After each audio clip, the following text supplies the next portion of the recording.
all over, there was little left to salvage. Only one amphibian, secured ashore, withstood the gale.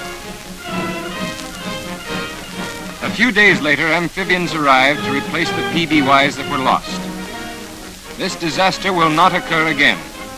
Organized communication with Greenland and other meteorological stations has been established to give ample warning in the event of an approaching storm.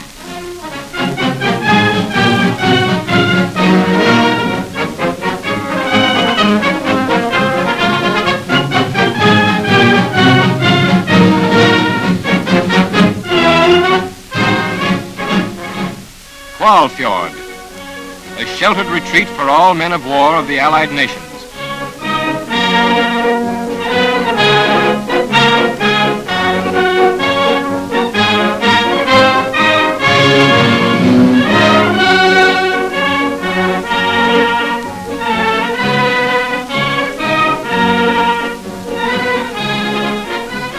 Protected by lofty ice peaks, this deep fjord provides a haven for naval vessels of all classes while refueling and undergoing minor repair.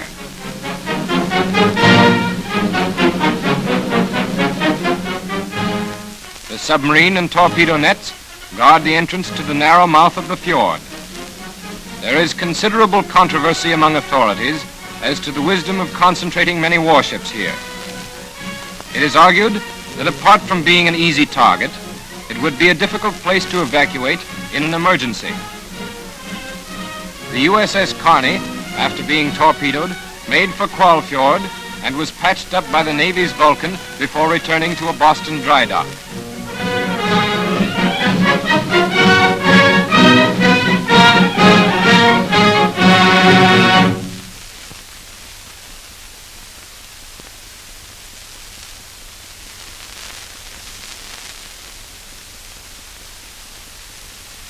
Our camera crew, dispersed on many vessels of a convoy, proceeds toward Halifax.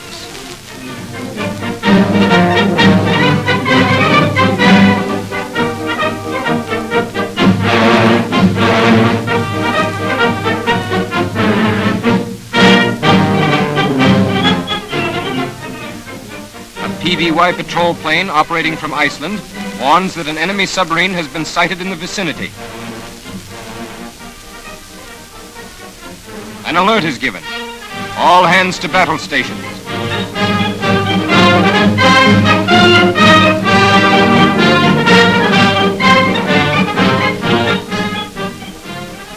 From aboard a cruiser, scouting planes are catapulted into the air.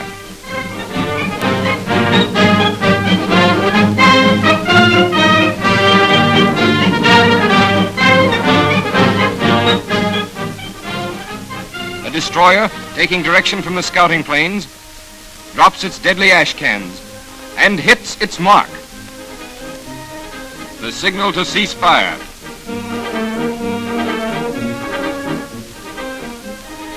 In the wake of the cruiser, a smoke bomb is dropped.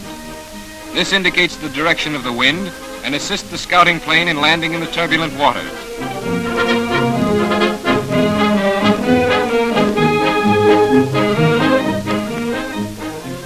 A perfect landing.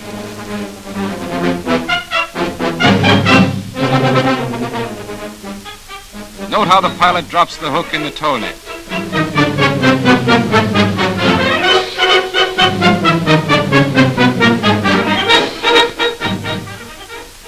Hoisting planes aboard while underway requires organized and coordinated teamwork.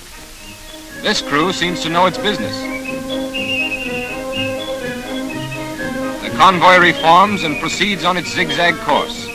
Again, a patrol plane appears overhead. This time it brings news that the British merchantman Wildebeest was torpedoed and sunk, that about 25 members of her crew are afloat in 2 lifeboats. The USS Lang says that she will go to their rescue, but will require refueling upon her return.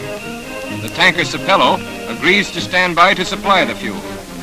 About 2 days later, after what seemed a hopeless search, the Lang returns with the survivors safely aboard.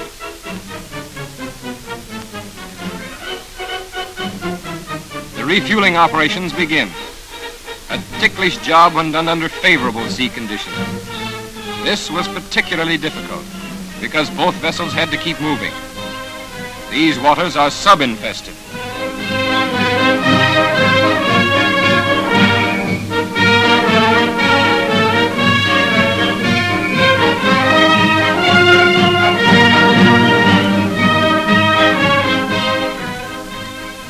The job was done in record time.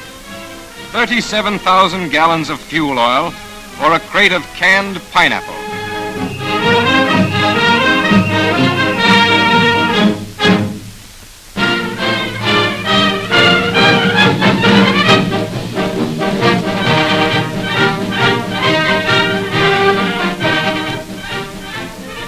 Thank you, Sapelo. Well done.